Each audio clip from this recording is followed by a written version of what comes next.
If you just joined us on the System After Dark, this is a homegrown number courtesy of E3 and Cracker. Bulla, how's it going? I'm D, your host on the System After Dark, right here on Today FM. Today's hit music. You can catch me weeknights at 7 p.m. That's from Monday to Friday, only on the home of Today's hit music. And don't forget, that's D with you every weeknight on the System After Dark. Even got that homebrew flowing.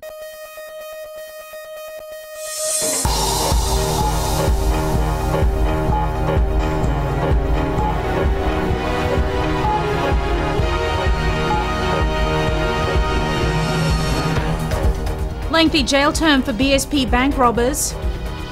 Tripartite agreement to help thousands of families. A new trade policy targets Australian and New Zealand markets.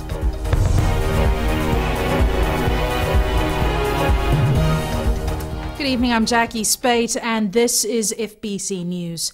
6 men have been given harsh sentences for a bank heist in 2012. The men were sentenced by Suva High Court Judge Justice Alesi Temo this afternoon. Chanel Sivan reports. Almost 2 years after the robbery at the BSP Samambula branch, the court has delivered its decision. Kunal Prasad has been sentenced to 12 years behind bars for aggravated robbery. Josiah Usumaki received a 17-year sentence for the same offence. During the sentencing, Justice Temo said the penalties are given to protect the community from the perpetrators. Tavita Sungu and Solomon Ngurai, who were convicted for receiving stolen property, namely the money stolen from the bank, will spend another 4 years behind bars as they are already serving a term for a separate conviction. The 4-year sentences have been set to run consecutive to the current term as they committed the crime after they escaped from the Namboro Maximum Correction Centre. Ipeli Ngaraningio has been sentenced to 2 years and 8 months for receiving the stolen money. At the time of the offence, Ngaraningio served his term at the remand centre for another offence. Deshwar Dutt has served over 2.5 years in police custody and has received a 1 year 6 month sentence for receiving the stolen money from his friend Kunal Prasad. The men were convicted for the $70,000 robbery at the BSP Samambula branch in Suva in 2012. Chanel Shivan, FBC News.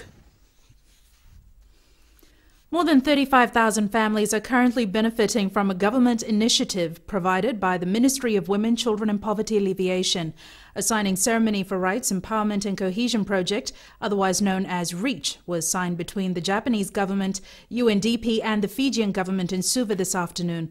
Akosita Tale has more. Signed and sealed. Reaching out to boost the rights, empowerment and consistency for rural, maritime and urban Fijians.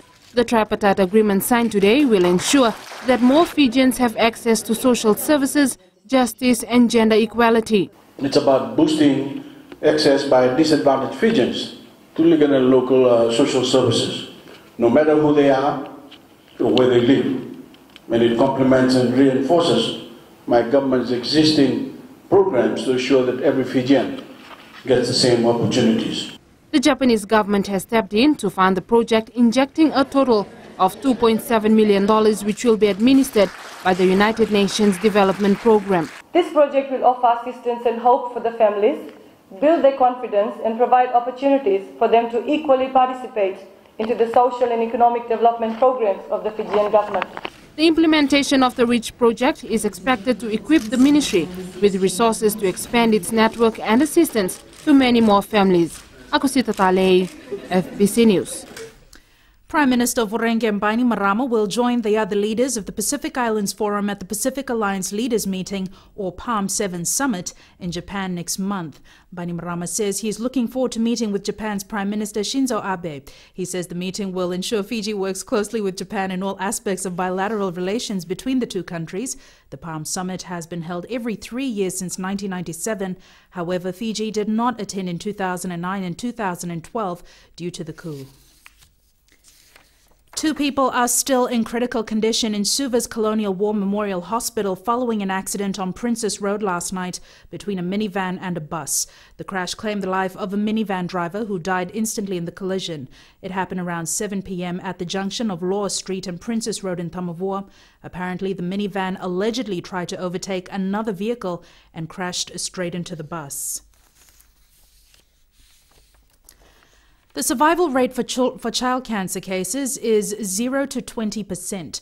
This was revealed at the launch of the Children Cancer Awareness Month in Suva today. Edwin Nund reports. From 1997 to 2007, 129 children were diagnosed with cancer, but 70 or 54% received no active treatment. More children are treated for leukemia, the commonest cancer in children, and they're surviving to complete treatment. So our current cure rate for leukemia is approximately 50%, from 0 to 50%. That's a big improvement. Fiji is estimated to have 45 new cases of child cancer every year, of which only half are being treated. So where are the rest? So we need the other half to be brought up so that we can deal with them. Listening to what Raj was talking about, I can see that one of the problems that we have is having an early warning system so that we know where the potential problems are. And I think that's going to be the effect of this campaign. There are two centers providing child cancer treatment, the Colonial War Memorial Hospital and the Lautoka Hospital. 50 children are currently being treated at these facilities and some are already in remission. In 2014, 6 children from Lautoka Hospital completed treatment for cancer, 2 of whom are children of high-risk leukemia. And if 10 years ago they would not have survived and would not have received treatment in Fiji, this is a milestone. The Fiji Cancer Society is leading the campaign to try and find more child cancer patients so they can begin treatment early. The Health Ministry says successes and improvements in care and treatment need to be translated into national strategies for greater impact. Edwin Nund, FBC News. The Ministry of Trade will launch a new trade policy in the next few months. Minister Fayaz Koya says this single reference document will identify the trade capacity, constraints and needs of each sector. Watisoni Rakandroka reports. Minister Fayaz Koya says the trade policy will see Fiji relaunch its interest in neighboring markets. The policy provides a 10-year plan in terms of trade and investment and identifies the potential in the New Zealand and Australian markets, while providing specific strategies to relaunching Fiji's interest in these markets. Meanwhile, Koya says Fiji is adamant of its commitment to the PESA Plus agreement, which will level the playing field of trade with bigger economies. Fiji's main objective is to ensure that PESA Plus lives up to its purpose as a development agreement and not as an unbalanced agreement that provides New Zealand and Australia unprecedented access to the Pacific markets without giving anything tangible and binding in return. However, leader of New Zealand business delegation Chandar Sen says their aim is to understand the policies of business here before investing. Get to know the people in the government, get to know the processes and procedures, and then take the process forward by actually either forming your own company, which the procedures here allow you to do, or associating with someone and forming a JV. Koya adds that the New Zealand-Fiji double taxation avoidance agreement policy needs to be revised because it's outdated, and there is an opportunity for both countries to benefit from alternative incentives on offer.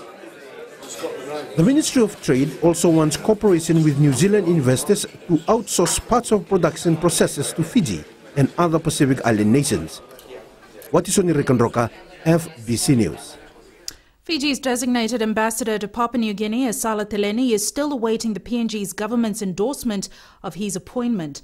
Esala Teleni was appointed by the Foreign Affairs Ministry last month to take over the reins in PNG after his predecessor Romano Tikotikoda resigned. Ambassador-designate Teleni is yet to get the green light. Well, normally take time. For them to get the agreement approved. In the meantime, Teleni is chairing the Defence Security Committee, which is tasked with putting together the country's national security strategy. Still to come on FBC News, monitoring exclusive economic zone, a challenge for Fiji Navy.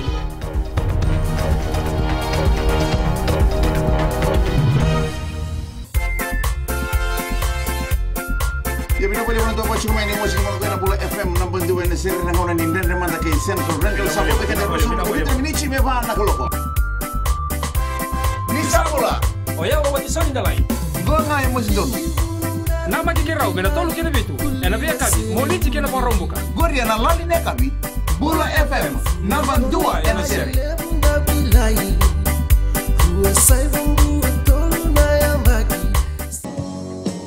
My name is Luca.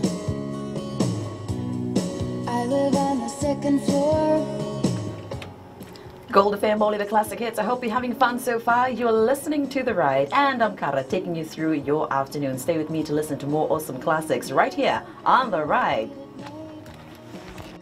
Bulabinaka, for awesome sounds in the afternoon. Wonderful, wonderful classics. Join me on The Ride every weekday right here on Gold FM, Only the Classic Hits from 2 to 7. Just don't ask me what it was. I think it's cause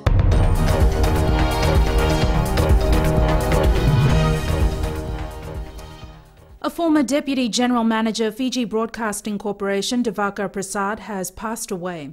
Prasad, who was 78 years old, died at his residence in Auckland, New Zealand yesterday. His broadcast career spanned 35 years. He was the Deputy Speaker of Parliament for 5 years in the mid-1990s as a nominee of the former opposition and National Federation Party leader Jairam Reddy. Prasad was an active community worker in Suva before migrating to New Zealand in 2002. Prasad is survived by his wife and 2 daughters. Monitoring our exclusive economic zone is a huge challenge given the large area, approximately 1.3 million square kilometres of sea.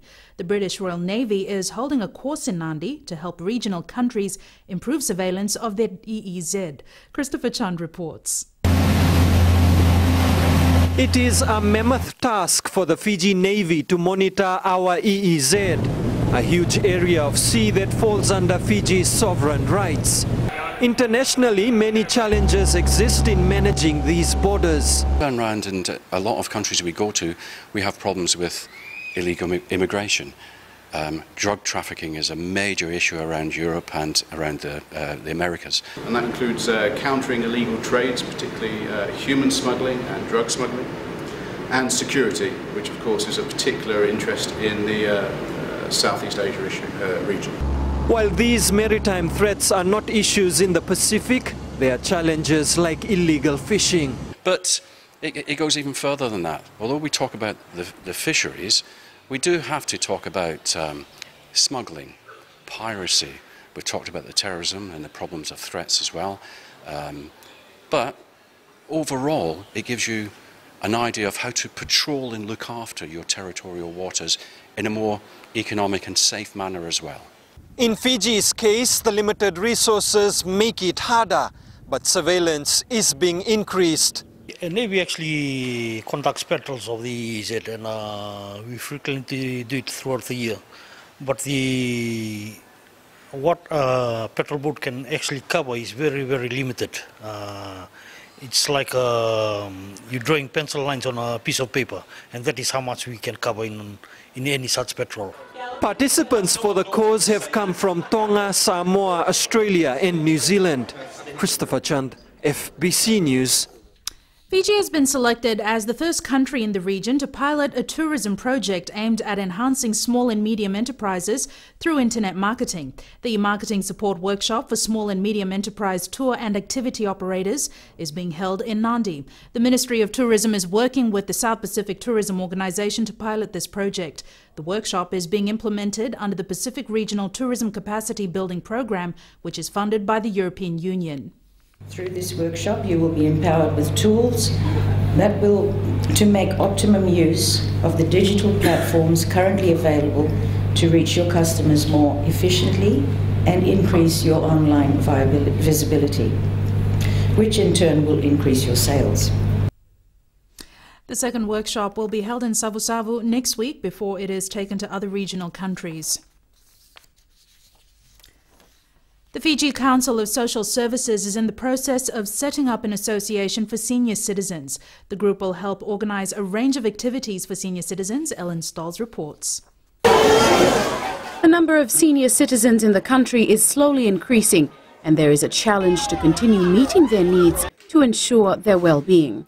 The government has given the green light for the formation of an association that will look after senior citizens. This grant was given by the government to the Ministry of Social Welfare, and we received $10,000 to basically start this project. And for last over 6 months, we have been working in the communities, trying to get hold of all the institutions that are working with the elderly.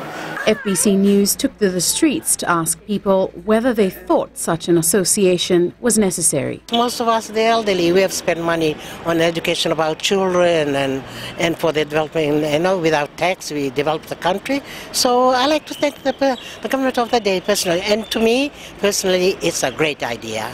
I think this is a good idea because elderly people, once in their young days, they was helping the government, like paying their tax and cutting their provident fund, and they need to be helped because they own.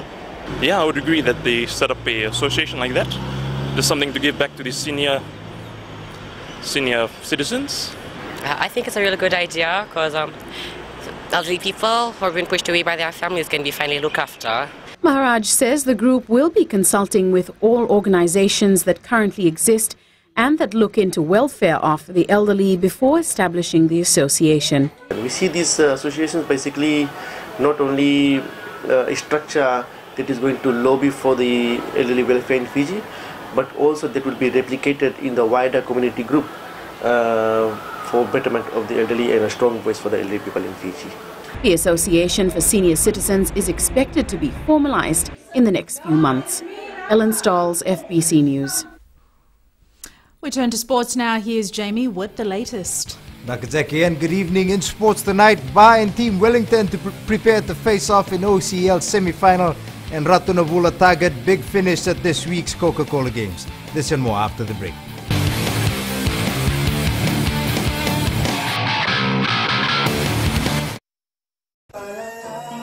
Gold FM, only the classic hits. Beautiful song from the group Firehouse and When I Look Into Your Eyes. Before that, you heard from Smokey Robinson with One Heartbeat.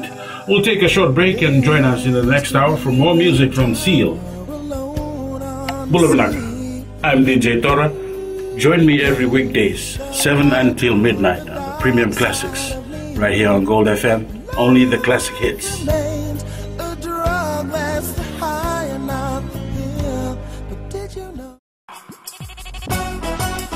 छू छू छू हे हे नमस्ते Fiji, आपके हर एक problem की दवा लेकर मैं आ गई हूँ 9 से 12 बजे तक आपकी सहेली रेनू। छू छू छू 40 में 20 का दिखना है। मैं हूँ ना आपके साथ में मिर्ची एफएम पर 9 से 12 बजे तक मंडे टू फ्राइडे। मिर्ची it's hot.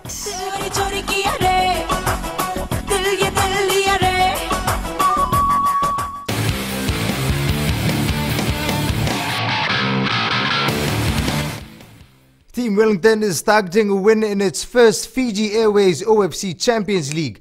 With 3 straight victories for the New Zealand-based side, Vodafone buys the next obstacle in the first-timers campaign. Rohit Deo has more. Team Wellington, the first team, Paul, into the semi-finals. Qualifying for the semi-finals of the OFC Champions League is not easy, but Team Wellington has achieved the feat in its first attempt. The morale in camp is high and the team is looking forward to taking on the men in black. Yeah, the boys are quite vibrant at the moment. It's the morale's good. Obviously, we've had 3 wins to take us through top of the group, and everyone's looking forward to the semi-final tomorrow night now. So confidence is high. You know, we think we've got a chance of going all the way, and that was obviously our goal at the start of the tournament. So so far we're on track. Team Wellington has never played Ba before, although some of its players have played against them for other teams. Wellington's coach says they've been following Ba closely and know it won't be easy going against the 2007 finalists. The ball and it's gone in on the far side. We've done a lot of video work, and they've got some dangerous players up front. One's a New Zealand boy that's played in New Zealand for for quite a while, and obviously Salam Waka has just done well, hasn't he, in recent times, and they've got some other players that will. Have played, 1 or 2 have played in Aussie, and they've got some good under-20, internationals. So all round they're a really good team. A good mix of experience and some younger players as well. The Team Wellington Ba match kicks off at 7 p.m. tomorrow at the ANZ Stadium in Suva. Team Wellington has bought a squad with which they believe they can beat any of the teams in the competition.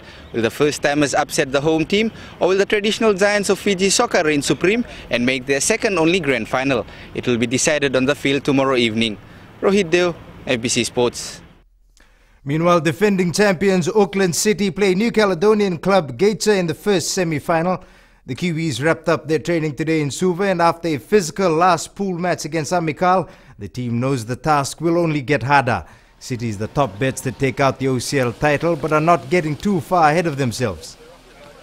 Yeah, I think, look, we've watched a couple of the games they've played. You know, they've got some, again, you know, technically very good players in there, like Marius Bako. Obviously, Kay is probably the most well-known player. Good striker for them. You know, they're probably, I don't want to say typical island team, but they've got the ability to capitalise on transition like any other team, like even Amikale, or, you know. So yeah, obviously that's going to be one of the threats, you know. The first semi-final starts at 3:30 p.m. tomorrow between Auckland and Gator, while the second semi-final will be at 7 p.m. The final athletics zone meet prior to the Coca-Cola Games was held today at the ANZ Stadium. The Maritime Zone drew only 4 schools as athletes battled for a spot in the Fiji finals at the end of the week. Tsalenda Dakadaka reports.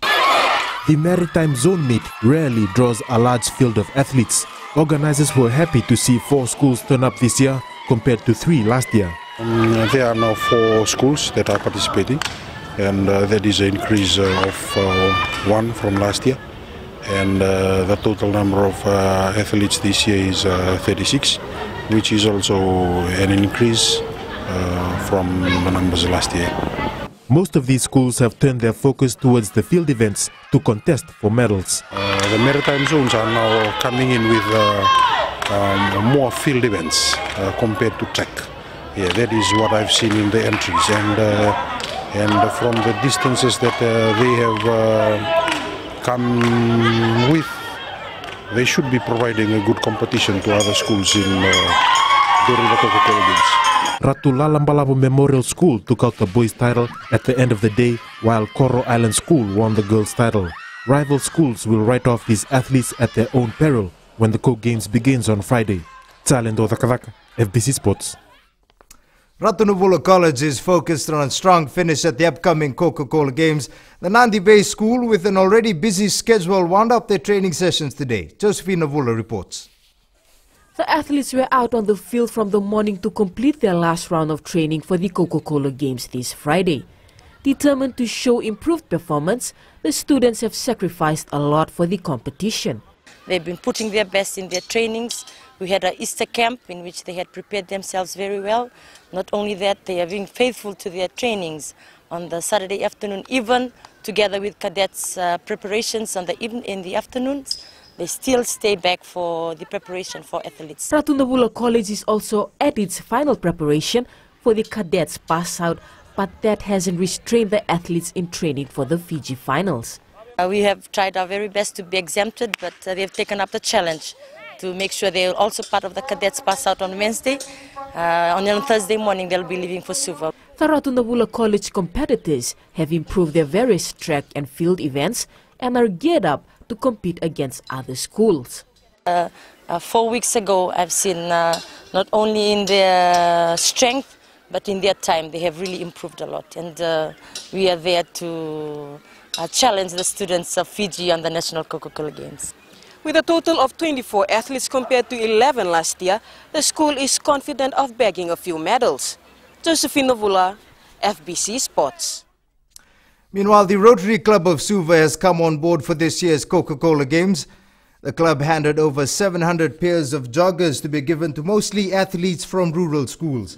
This is a major boost for these schools who usually don't have the opportunity to compete with what many would consider basic equipment.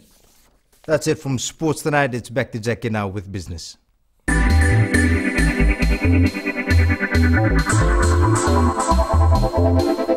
The Ministry of Public Enterprise is calling for expressions of interest from potential investors to participate in the partial divestment of government's ownership in Fiji Electricity Authority.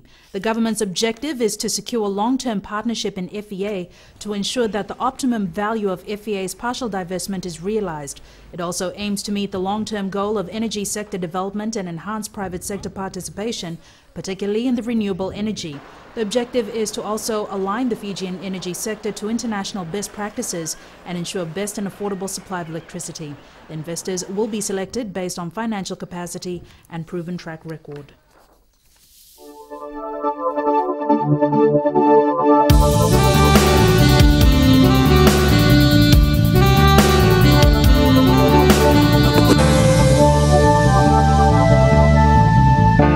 Generally fine weather prevailed over the country today, with scattered showers reported over the northern and eastern parts and interior of the larger islands.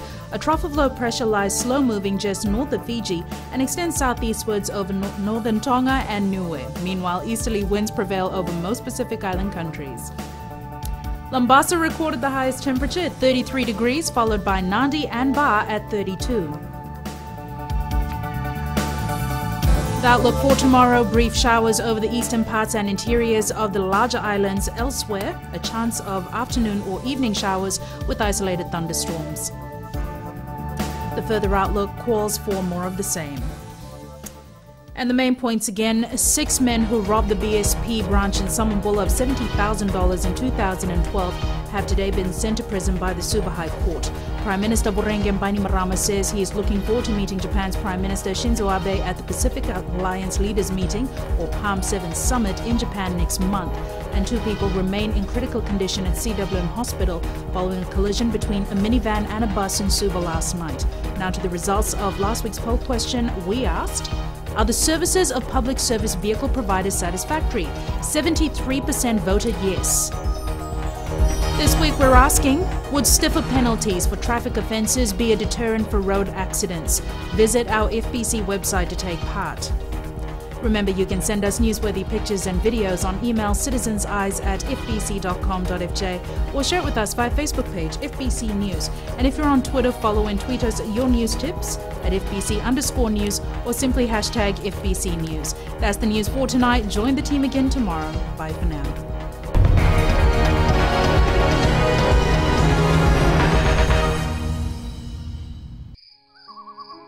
मेरा चांद मुझे आया है नजर, ऐ रात जरा थम थम के गुजर। छाया है नशा मेरे आंखों पर, ऐ रात जरा थम थम के गुजर। रह जाए ना प्यासा मेरा प्यार, मेरे बाहों में भर दे मेरा यार, ऐ रात जरा थम थम के गुजर, ऐ रात जरा थम थम के गुजर। है दोस्तों, मैं हूं जितेन शांडिल। आप रात के बाद हमारे साथ अब रफ्तार प्रोग्राम में 3 से लेकर रात 7 के बीच शामिल हो सकते हैं। मिर्ची FM, इट्स हॉट।